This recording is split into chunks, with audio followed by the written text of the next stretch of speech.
నేను ఈరోజు చేయబోయే రెసిపీ మజ్జిగ పులుసు.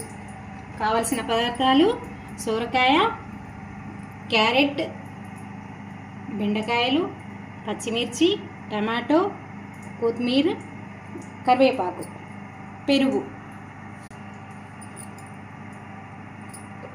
1 స్పూన్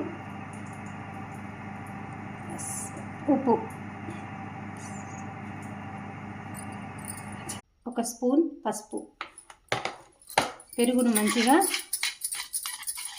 మజ్జిగ చేసి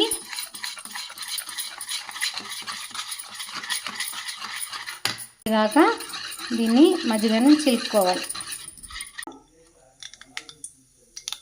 కొంచెం మెంతి పొడి,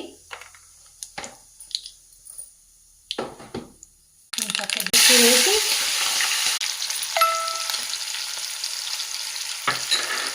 సోరకాయ,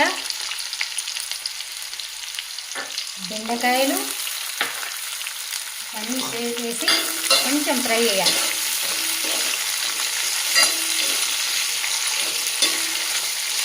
కొంచెం ఫ్రై చేసి కొంచెం ఆవి వచ్చేదాకా మూత పెట్టుకోవాలి. కొంచెం పసుపు వేయాలి, కొంచెం ముక్కలు పట్టేంత.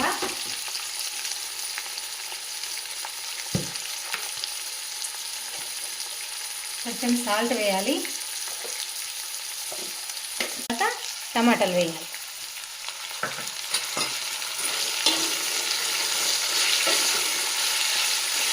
పోయిన తర్వాత ఇక మజ్జిగ పోసుకోవాలి.